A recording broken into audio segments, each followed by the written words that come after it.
Alors, sans plus tarder, j'aimerais présenter notre premier conférencier de marque, Hans-Björn Püttgen. Professeur Püttgen est détenteur de la chaire de gestion des systèmes énergétiques et directeur du Centre de l'énergie à l'École polytechnique fédérale de Lausanne, en Suisse. Avant son arrivée en Suisse en 2006, il a occupé pendant 25 ans la chaire Georgia Power de l'Université Georgia Tech aux États-Unis. La liste de ses distinctions dans le domaine de l'énergie est longue, mais suffit-il de mentionner qu'il est le récipiendaire de la médaille du 3e millénaire de l'IEEE pour ses contributions remarquables dans son domaine de recherche. Alors, professeur Püttgen disposera de 25 minutes pour nous faire part de ses réflexions. Merci.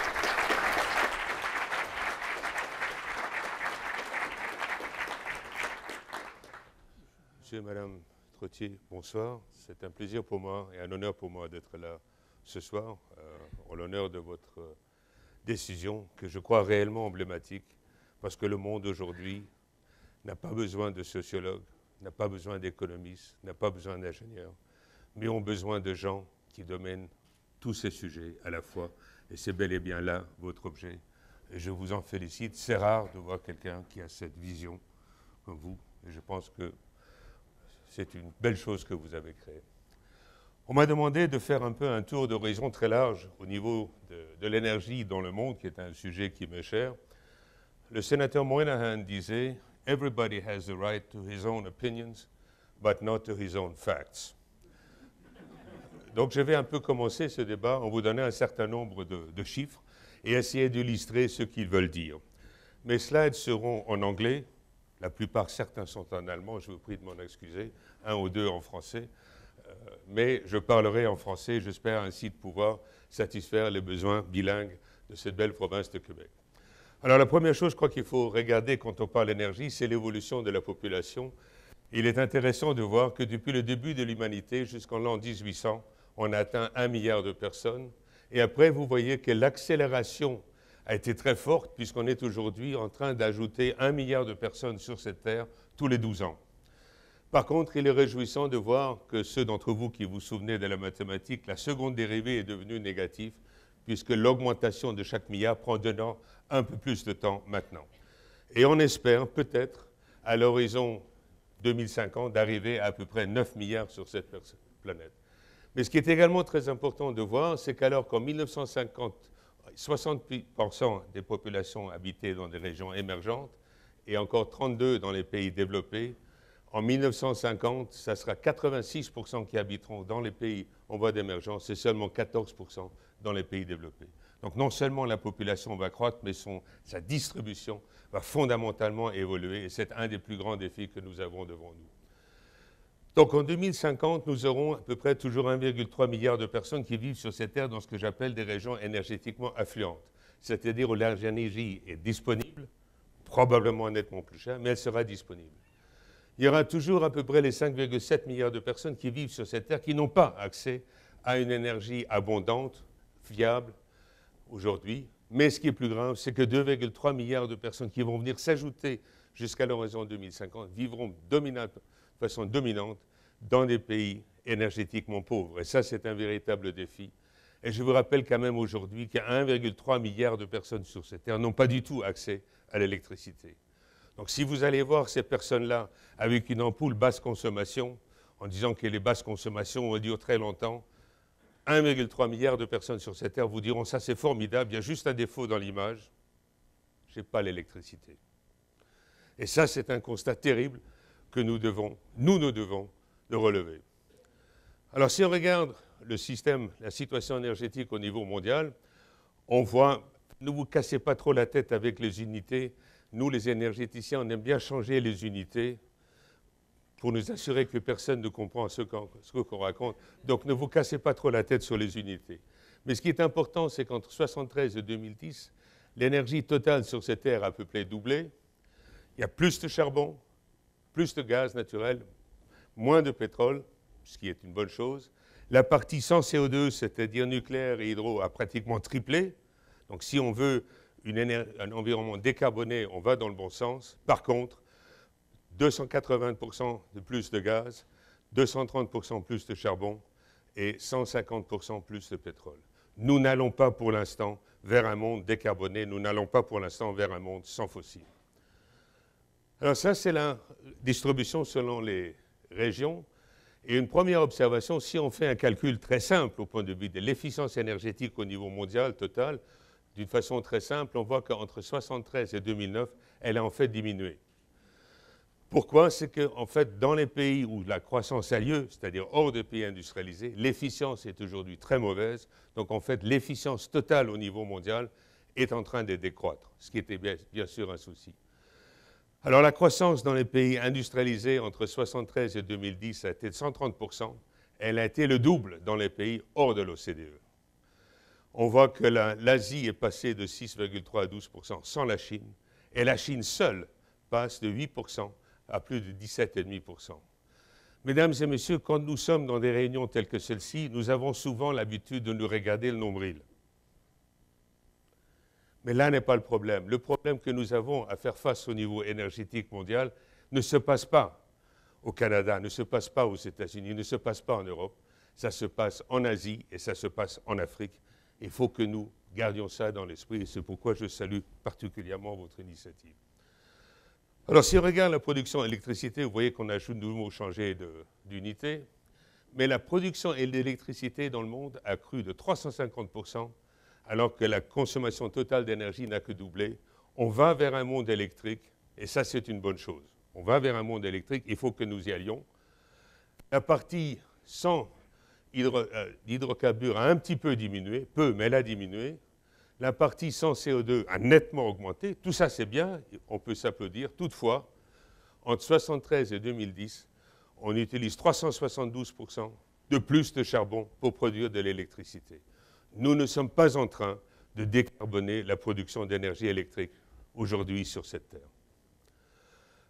Voilà enfin une statistique que j'aime bien. Ça, c'est la croissance entre 2000 et 2010. Ça, c'est le gaz, ça, c'est le pétrole. Ça, c'est les énergies renouvelables, ce qui est bien. Ça, c'est le nucléaire, très peu. Donc, tout sauf le charbon, c'est ça, et ça, c'est le charbon. À peu près 50% de la croissance de la consommation d'énergie sur cette terre entre 2000 et 2010 a été faite sous forme de charbon. Alors maintenant, il y a deux façons que vous pouvez regarder ça. Une, vous pouvez vous dire, le père Pudgen, c'est un méchant personnage puisqu'il nous dit que le charbon, c'est important.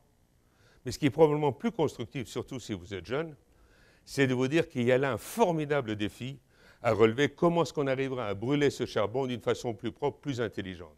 Parce que l'Inde, la Chine, n'ont pas d'autre solution, vont continuer à brûler du charbon et devront le faire d'une façon plus intelligente. Alors voilà la croissance que l'on pense entre 2007 et 2030. Ça, c'est du charbon en Chine, ça, c'est du charbon en Inde et le reste. Donc les pays en voie d'émergence vont brûler plus de charbon. Le seul endroit où il faut se réjouir, c'est que dans les pays de l'OCDE, on va diminuer le pétrole et le charbon. Et la plus grande croissance, ce sont les énergies renouvelables.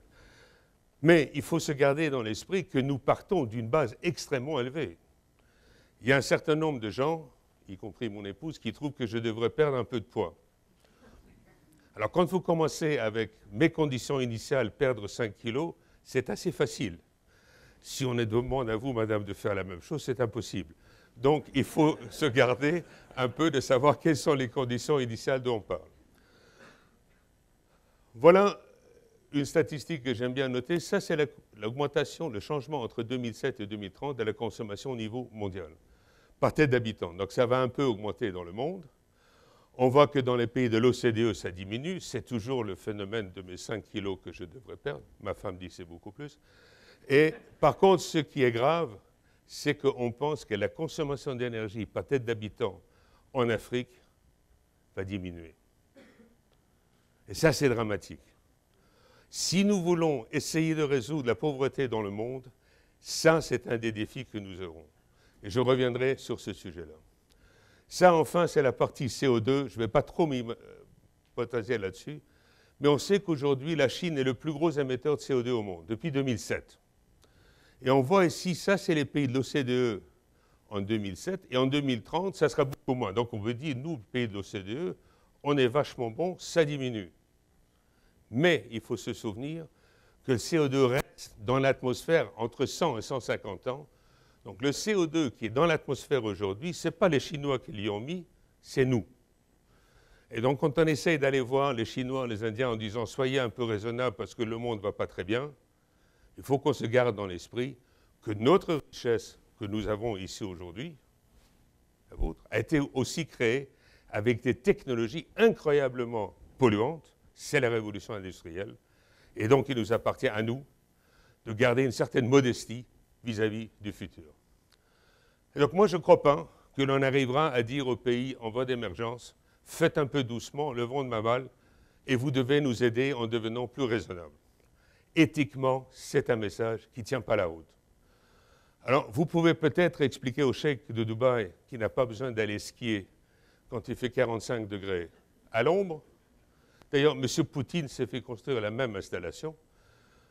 Vous aurez beaucoup plus de peine à expliquer à cet hôpital en Afrique qu'ils n'ont pas besoin de plus d'énergie. Vous pouvez peut-être expliquer à M. Schwarzenegger qu'il n'a pas besoin de 2 Humvees dans son parking à la maison. Vous aurez beaucoup plus de peine à expliquer à ce colporteur à Hanoï qu'il n'a pas besoin de meilleurs transports. J'adore cette photo parce que le gaillard a un téléphone portable. Mais ça, c'est un peu la bifurcation. Vous pouvez peut-être essayer d'expliquer à M. Ellison et Paul Allen qui n'ont pas besoin de tel bateau. Vous aurez peut-être plus de peine d'expliquer à cette famille à Hong Kong qui n'ont pas besoin de meilleurs logements. Mais ce qui est plus peut-être sérieux, voilà une reconstitution d'une photo de nuit de l'Asie. Ça, c'est la Chine avec Pékin et Shanghai. Ça, c'est bien sûr le Japon avec Tokyo. Ça, c'est la Corée du Sud avec Séoul. Et ça, c'est la Corée du Nord. Ça, c'est tout simplement une situation qui, géopolitiquement, n'est pas soutenable, n'est pas durable. Donc, lorsque l'on regarde la Corée du Nord, avec tous les défauts qu'a la Corée du Nord, il nous appartient, si on veut résoudre la problématique de la Corée du Nord, on doit le faire au niveau géopolitique et au niveau énergétique. Et c'est là qu'il est important d'avoir des ingénieurs qui comprennent un peu la situation au niveau holistique. Donc moi, je crois fondamentalement qu'on assiste à une bifurcation des défis. Clairement, dans nos pays industrialisés, il s'agit d'avoir une meilleure utilisation de l'énergie. J'aime pas le terme d'efficience énergétique. Parce que beaucoup de choses que nous devons faire au point de vue d'utilisation intelligente de l'énergie n'est pas efficiente. Le stockage de l'énergie qui est essentiel n'est pas efficient. Donc c'est une meilleure utilisation, plus rationnelle. Les Français disent la sobriété énergétique. Et l'autre part, bien sûr, c'est les énergies renouvelables. Donc c'est plus de technologies pour une meilleure utilisation de l'énergie. C'est beaucoup d'énergie renouvelable très largement distribuée et du stockage. Et bien sûr, des technologies plus chères, plus onéreuses pour nos pays. Dans les pays en voie d'émergence, le challenge est complètement différent. Il s'agit de satisfaire leur soif pour une meilleure condition de vie, comment dire en anglais, their lust for a better living condition, sans complètement détruire d'une façon irrémédiable notre environnement. Et ça veut dire limiter l'impact environnemental, ça veut dire des meilleures technologies adaptées à ces pays-là. Adaptées à ces pays-là. Et si j'étais jeune, et si j'avais de l'argent, j'en ai pas, c'est pourquoi je suis là, c'est là que j'investirais. Il y a un véritable défi technologique que nous, pays industrialisés, nous devons lever, de créer des technologies spécifiquement adaptées pour les pays en voie d'émergence. Nous, par exemple, l'énergie en Suisse, on est en train d'essayer de vendre au Mali, c'est vrai, des maisons mine-énergie. Alors, c'est des trucs formidables qui ont été inventés, en fait, pour la Scandinavie. Et si vous regardez les conditions climatiques, économiques, politiques de la Scandinavie et celles du Mali, il y a une certaine différence. Et donc, il s'agit de faire des maisons, des industries, des productions pour ces pays-là qui soient bien adaptées. Et ça doit être des technologies simples, robustes, qui sont ce que j'appelle plug and play. Alors, si on regarde l'Union européenne, je rappelle qu'en Union européenne, en l'année 2020, on s'est fixé comme objectif les 3 x 20, c'est réduire les émissions de gaz à effet de serre de 20%, d'améliorer l'efficience énergétique, en fait, de diminuer la consommation de 20%, et de faire que les énergies renouvelables représentent au moins 20%, pas de l'électricité, de l'énergie totale. Alors, où en est-on? Ça, c'est la barre des 20% au point de vue production. Et on voit que certains pays, comme la Suède, et comme la Latvie qui est un peu étonnante, ils sont déjà, et d'autres vont probablement arriver, mais d'autres auront beaucoup de peine à satisfaire cette contrainte-là, parce qu'elle va en plus coûter très cher. Pardon. Mais ce qui est important, c'est que alors que les gouvernements adoptent ceci avec plus ou moins de difficultés, ce qui est plus important, c'est que les institutions locales, les villes, y adhèrent. Et il existe en Europe ce qu'on appelle la Convention des maires. Il y a 4000 villes en Europe qui ont signé une convention qui est contraignante pour dépasser cet horizon 20-20-20 à l'horizon 2020. Donc ça se passe au niveau local. Et ça veut dire que ça se passe au niveau des populations. Et ça, c'est absolument essentiel. Bien sûr, en Europe, on a un petit problème, c'est que la partie photovoltaïque, ça sera au sud. La partie éolienne, ça sera au nord, alors que la plupart de l'habitation est au milieu. Donc on a un énorme défi devant nous au point de vue réseau électrique. Je déteste les smart grids, mais on a un énorme défi sur des meilleures technologies, des technologies plus intelligentes, plus adaptées au niveau réseau, et vous avez le même défi au Canada. Il y a une autre bifurcation qui est en train de se faire, c'est le nucléaire. Alors si on parle d'une énergie ou d'un environnement décarboné, il faut parler du nucléaire. En Europe, c'est devenu un peu un dirty word. Je rappelle qu'il y a 435 centrales nucléaires qui sont connectables aujourd'hui dans le monde. 104 sont aux États-Unis. 70 de ces centrales ont déjà reçu la permission d'aller à 60 ans. Et on pense qu'à terme, au moins 90 de ces centrales iront au moins à 60 ans de production. C'est dans 30 pays. Et en 2010, la production nucléaire dans le monde et la production hydraulique étaient à peu près de la même ordre de grandeur. 14% pour l'un comme pour l'autre. Donc vous pouvez dire, sortir de l'énergie nucléaire, ce n'est pas si grave que ça. Ce n'est que 14%. Vrai. Mais c'est quand même 14%. Donc ça ne sera pas si simple de sortir. Vous verrez qu'il y a une grande bifurcation également. Il y a aujourd'hui 61 centrales qui sont en construction dans le monde, 26 en Chine, 10 en Russie, 7 en Inde, 4 en Corée et 14 dans d'autres pays. 400 centrales sont proposées dans le monde, 400. Dans 44 pays, dont 18 n'ont aucune expérience nucléaire à l'heure actuelle. Et ça, je crois que c'est un véritable souci géopolitique. Est-ce que nous voulons réellement faire en sorte que ces pays-là aient accès à la technologie nucléaire? Je vous rappelle que Nicolas Sarkozy est presque arrivé à vendre une centrale nucléaire à M. Kadhafi. Il faut quand même là se poser certaines questions de la sagesse de ces décisions-là. Dans certains pays, le nucléaire, dans 13 pays, c'est plus que 30% du total. Bien sûr, la France, la Slovaquie et la Suisse, c'est 40% qui a décidé de sortir du nucléaire récemment.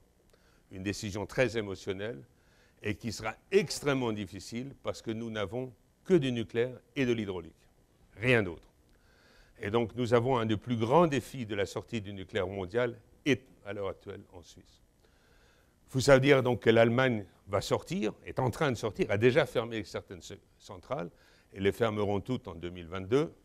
La Belgique a pris la même décision, mais les Belges sont des gens assez raisonnables. Ils ont écrit en petit pour autant que ça ne pose pas de problème. C'est vrai. Et la France, M. Hollande a annoncé récemment qu'il allait fermer la centrale de Fessenheim à fin 2016. Le fait qu'il y ait des élections présidentielles 5 mois après est une pure coïncidence de calendrier. Et également qu'on en ait diminué la partie nucléaire de 75 à 50% jusqu'à l'an 2025. Ça ne se passera jamais, parce que la France est en fait en ruine, et ça coûtera énormément d'argent, et cet argent-là n'existe pas.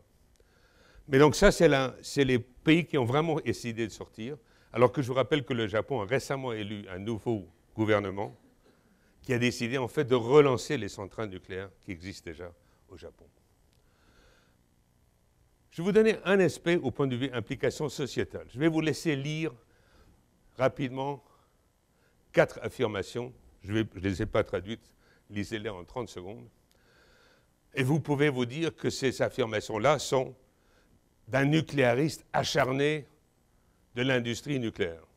En fait, ça a été donné par Bernard Thibault, qui à l'époque était le secrétaire général de la CGT, qui est le syndicat du Parti communiste en France. Donc quand on touche un certain domaine qui crée beaucoup d'emplois, qui crée du développement de l'économie dans certaines communes, on touche des aspects sociétaux aussi qu'il faut tenir compte. La transition en Suisse est la suivante. Nous avons décidé de devenir ce qu'on appelle une société à 2000 watts. Aujourd'hui, la Suisse est à peu près à 6000 watts d'énergie primaire.